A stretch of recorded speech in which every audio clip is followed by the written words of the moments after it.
In a driving condition now, you're going to hit your throttle, right, your gas pedal, which opens up your throttle plates down here. So now as you open this, right, there's vacuum underneath there, and you're opening this and you're allowing that vacuum to atmosphere, which is pulling more air down. Now you're into your next circuit. So as you open this, then now your fuel, instead of your fuel coming out right there in those little holes, now your fuel should be coming out of here.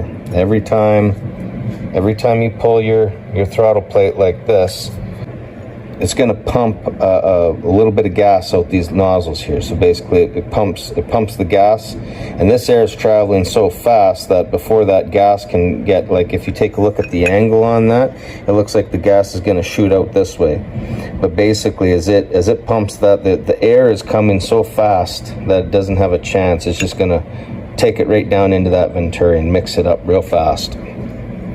So now this is your second circuit. This is where your gas is coming out and your choke is open and all your air is coming down through here. And that gas and air that's mixed up is going to go through like however open this is, right?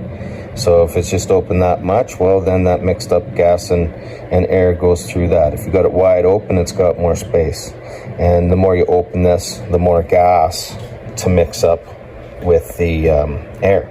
Here's a look at our metering rods, our vacuum piston, and our booster pump here. Now when you're manipulating the throttle, that's what's moving these things, right? So you can see that the vacuum piston is moving, the metering rods are moving, and so is that booster pump. And they're all working together here. We look inside here, this is where our booster pump is. This is where our vacuum piston is. And if you remember my orange dot, so that is air, right?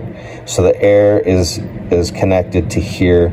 So that's gonna be part of the vacuum being adjusted when that piston moves. Then those metering rods will go down into the jets, right? There's one there and there's one down there, if you can see those. So those metering rods go down in there. This is the fuel bowl, and that's basically metering the fuel that's going through those orifices. These two pieces here are vents. Those vent holes you can see are clear all the way through, top to bottom. These rods here, they go down into those holes, and that goes basically connects to the same chamber that should be where the fuel is being metered by the metering rods. And so basically it's like your fuel tank, right? Your fuel bowl has to be vented to atmosphere in order for your gas to flow where it needs to go.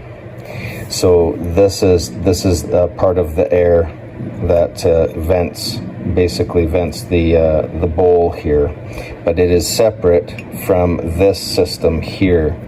So this kind of like I was saying before, all of these air and fuel passages that need to basically simply be cleaned and make sure that there's no restrictions for the delivery of the air and the fuel, because that's really all this carburetor is doing. It's metering and delivering air and fuel as it needs to, and then you tune it to make it work more efficiently manually. And here's your floats and then your needle and seat here. And so your fuel will enter in, and when these floats are to the top, they're going to close the needle and seat, and then when the fuel drops down, more fuel comes in, and then it just keeps regulating the fuel, you know. So this bowl has always got enough fuel to deliver as it's required to. And while we're talking about that, basically, so here's your floats here, and what you're supposed to do is you're supposed to set these floats so that they're basically a 1/4 inch from the face of the carburetor here to the float. So all I did was I just made a cardboard card here, and then I just set it like that across those three faces, and that bottom portion there, that's your 1/4 inch. And what you're supposed to do is you have your needle and seat installed, and then you've got your little clip that holds your float assembly in, and then you're supposed to flip it upside down And when you've got it upside down, that's where you put your card on there and make sure that it's set properly. It rests itself as it would in operation up against the needle and seat. So there's a little tang in here that you can use to adjust that, and that tang is what's going up against the needle and seat. So this is what you could use to adjust it. Also, these two floats here, you want to make sure, that's why this card is like this.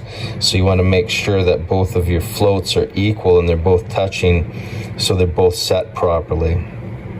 One of the things that I found when I was doing this was this little clip that holds everything down in there. This little piece here with that little nub on there, that's got to fit down in behind. There's a little piece down in there, and it's got to fit in there properly. And so what I did was I just put this little bend in there to make sure that it was going to engage properly. And this is what holds the float assembly down, so that because it's rotating off of that little pin down there, and then this goes over top and holds that pin down securely, and that's the fulcrum.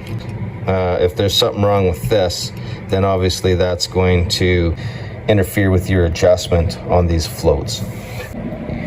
After we've set our floats here and we're satisfied that everything's clean, get some compressed air, blow out all these orifices, and this is in good shape. Or basically what you're looking at here is this rubber here, right? And as long as that's in good shape, this is reusable. So other than, I'm going to leave this alone. I don't think I need to do anything with that, other than in the end, when I might need to do an adjustment on here. I might have to do an adjustment as according to the rebuild instructions. Another thing you don't want to forget is you've got this vacuum pull-off here, and I changed it on, so this was the original one that was on there. And so what you do is you pull the hose off of here. So here we go. So here's your vacuum pot. You wanna push that in, and you wanna put your finger over top, and then you wanna see if that slowly leaks back and comes out. And if it don't, well then that's good. So this one's good. And then I did that test on this one, and it was leaking past, and that's not good for you. So this is part of the choke here, and you can see that right here, right? So this is set up, and it's connected to your choke, and so you want to make sure that this works properly, otherwise it's going to give you a bunch of trouble.